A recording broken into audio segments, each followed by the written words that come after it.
श्रीराम समर्थ. अनंत कोटी ब्रह्मांड नायक राजाधिराज सच्चिदानंद सद्गुरु श्री ब्रह्मचैतन्य महाराज की जय.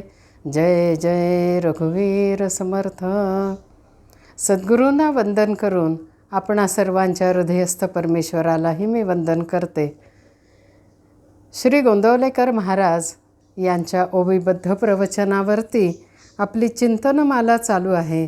त्यातील हे पुढील पुष्प 30 जून प्रवचन. ऐसा करावा काही नेम जेणे जोडेल आत्माराम. असंच एकदा फिरत फिरत चालले असताना शेताच्या कुंपणावर आंब्याची रोपं लावलेली दिसली. ती अशी छोटी छोटी रोपं पाहून मन अगदी मोहून गेलं. पृथ्वी मातेच्या मांडीवर बसलेली गोड बाळच जणू ती. त्यांच्या भोवती छान आळं केलं होतं, पाणी घातलं होतं. वाऱ्याबरोबर हळूवार डोलणारी ती रोपं मला रोज बोलवत असायचे. मी पण रोज त्यांच्याजवळ जाऊन त्यांच्यावरनं हात फिरवायचे. छान मोठे मोठे व्हा बरं म्हणून सांगायचे आणि पुढं जायचे. काही दिवसांनी पाहिलं तर एक रोप जरा नाराज उदास असं दिसलं. पाहिलं तर त्याला पाणी मिळालं नव्हतं. दुसरं रोप हसरं दिसत होतं. त्याला रोज आवश्यक तेवढं पाणी मिळाल्यानं त्याला फूट आलेली होती. लक्षात आलं की दुसऱ्या शेतातला शेतकरी नित्य नेमाने त्या रोपाची काळजी घेत होता. पण पहिलं रोप वाढायच्या आधीच खुंटायला लागलं होतं. आपण नियमाने रोपाची काळजी घेतली तर त्याचा वृक्ष होऊन तो आपल्याला फळ देतो ना. मग आपल्याला आत्माराम रूपाच्या फळाची प्राप्ती करून घ्यायची असेल तर सद्गुरूंनी लावलेल्या आपल्या अंतरात लावलेल्या नामरोपाची नित्य नेमाने काळजी घ्यायला हवी ना. मग नित्य नेमाने म्हणजे काय? तर नुसतंच रोपाजवळ जाऊन म्हणलं आंबा मिळायला हवा, आंबा मिळायला हवा, तर ते रोप वाढेल का? प्रत्यक्ष त्याच्याजवळ जाऊन त्याला खत पाणी आपण द्यायला हवं ना. आणि तेही त्याला जेवढं आवश्यक आहे तेवढंच घातलं पाहिजे. म्हणजेच आपण सुद्धा एक नियम किंवा एक नेम लावून घ्यावा आणि रोज त्या रोपाची जशी आपण काळजी घेतो तसेच कळशी भरून आपण पाणी घेऊन गेलो तरी तांब्याभरच पाणी आपण घालतो. म्हणजेच त्या रोपाला आपण युक्ताहार देतो. तसाच आपल्या स्वतःवरही आपण नियम घालून घेणं आवश्यक आहे. आणि तसा नियम घालून आवश्यक तेवढाच विषय भोग आपण भोगावा. यमनियमाचे पालन करून युक्ताहार विहारस्य ह्या वचनाप्रमाणे जर आपण वागलो तर परमार्थाचे रोप निश्चित वाढते. त्यासाठीच काही नियम आपण लावून घ्यावेत आणि त्याचे नित्यनेमाने म्हणजे नियमित पालन करावे. झाडापाशी जाऊन नुसतंच म्हटलं की तुला पाणी दिलं, तुला खत दिलं तर ते वाढेल का? म्हणजेच नुसताच नियम केला आणि तो आचरणातच आणला नाही तर चालेल का? मग नियम आपण खूप करतो. चातुर्मासात इतक्या वाती लावेन, फुलं वाहीन वगैरे वगैरे. अशा नियमाने नियमितपणा अंगी बाणवता येतो. मन दुसऱ्या गोष्टींच्यापासून दूर करून त्या नियमांच्या पालनात लागतं. परंतु आपले दोष जाणून घेऊन सुधारण्याचा किंवा आपला अंतरंग स्वच्छ करण्याचा नियम जर आपण घेतला तर निश्चितपणे आपलं अंतरंग सुधारत जातं आणि आपल्याला आत्माराम जोडता येतो. एका प्रवचनात श्री महाराजांनी म्हटलं आहे की नियम असा करा की चातुर्मासात कोणाचे अंतःकरण दुखवायचे नाही. तोच नियम पुढे वर्षभर चालू ठेवा आणि मग आयुष्यभर चालू ठेवावा. किती सोपं करून सांगतात ना महाराज. कोणाचंही मन दुखावणं म्हणजे भगवंताला दुखावण्यासारखंच आहे. मग तो श्रीराम आत्माराम कसा भेटेल ह्याचा विचार करून आपण नियम नेम लावून घ्यायला हवा. तो नियम शाश्वताचा असावा. शाश्वत हा फक्त भगवंत आहे. बाकी सर्व जग हे अशाश्वत आहे. आपल्या अंतरंगातील दृष्टिकोनामध्ये बदल झाले तर ते बदल शाश्वत असतात.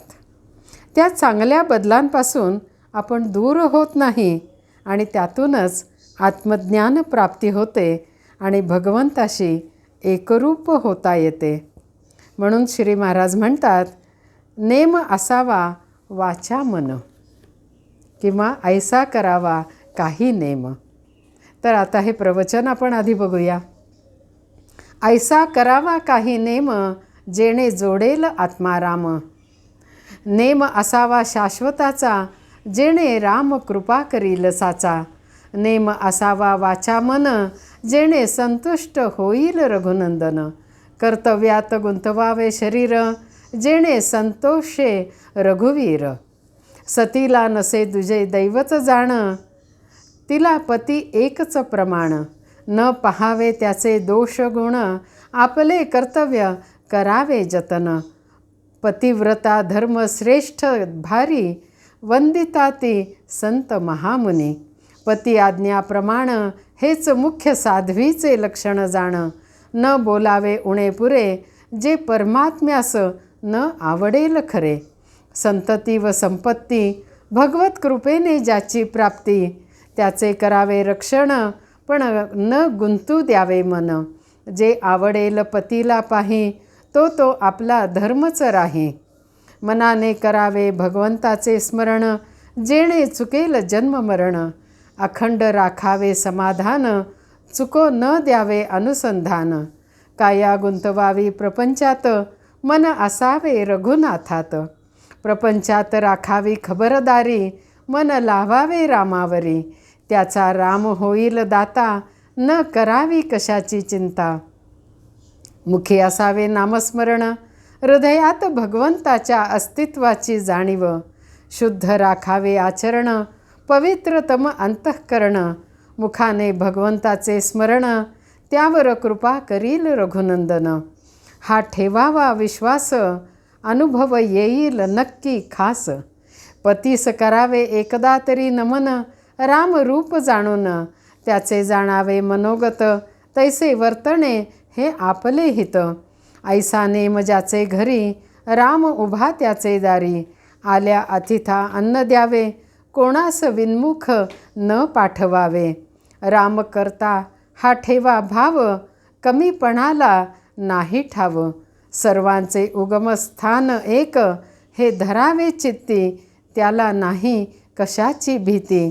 रामाविण न पहावे जग समाधानाची खूण हीच सत्य.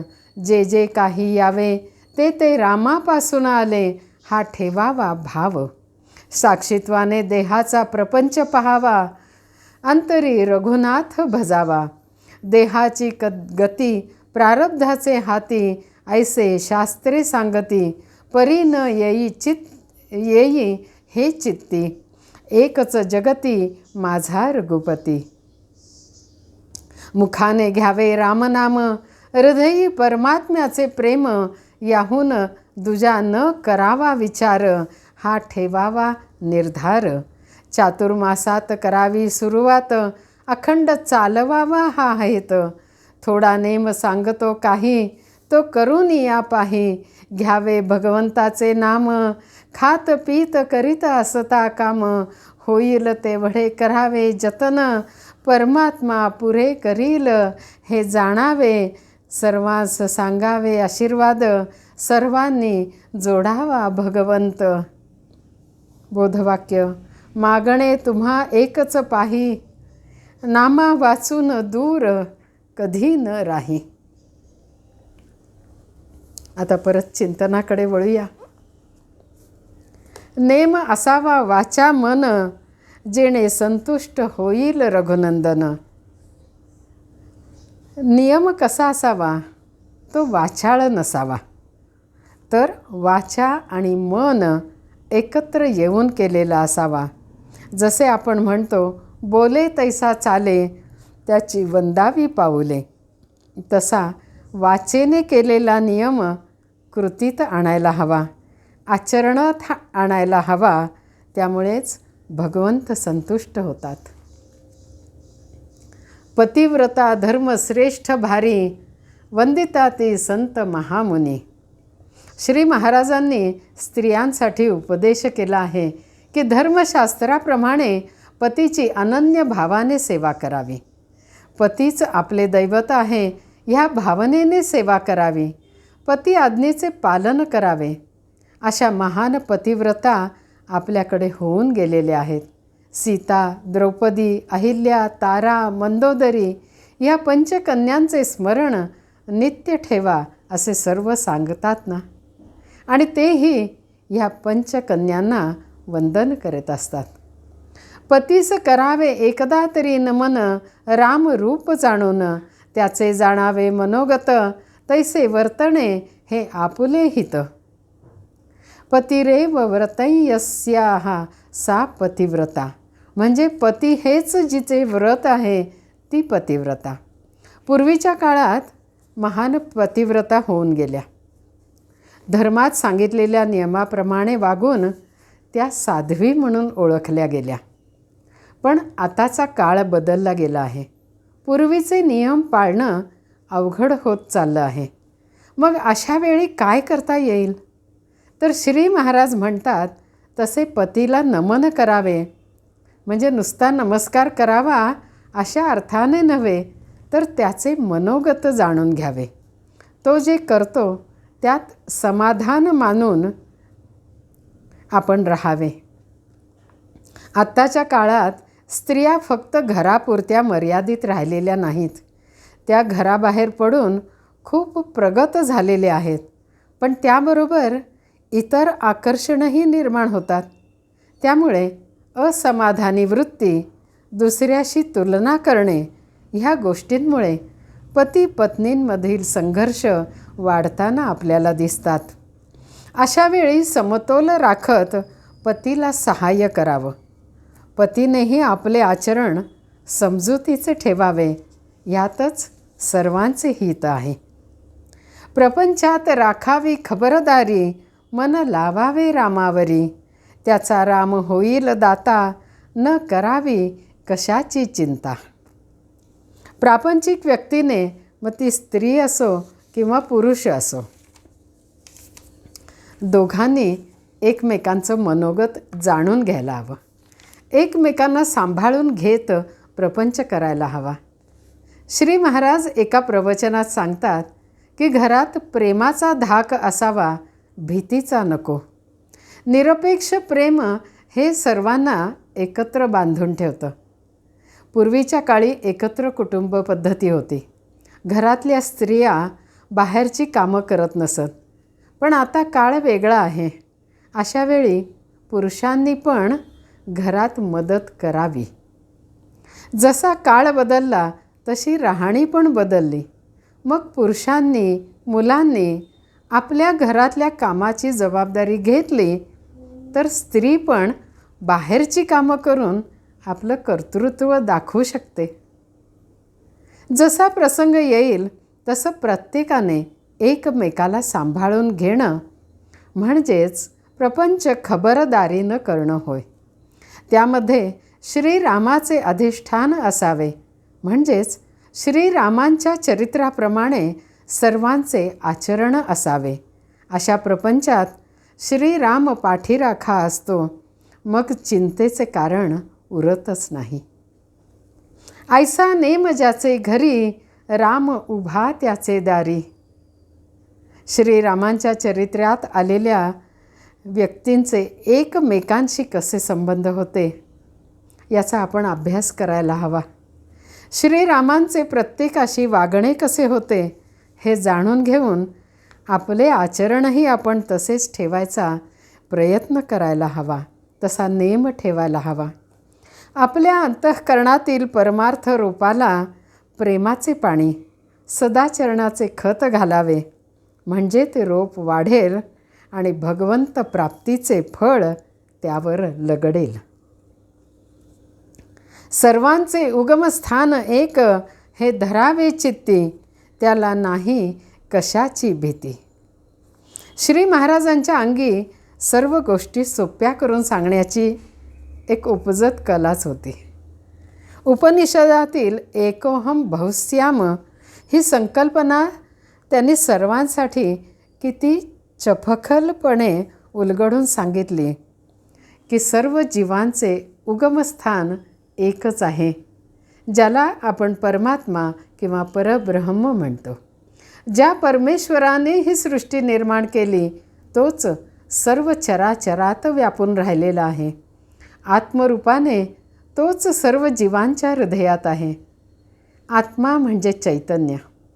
हे चैतन्य जोपर्यंत आपल्या देहात आहे तोपर्यंतच देहाची हालचाल होऊ शकते.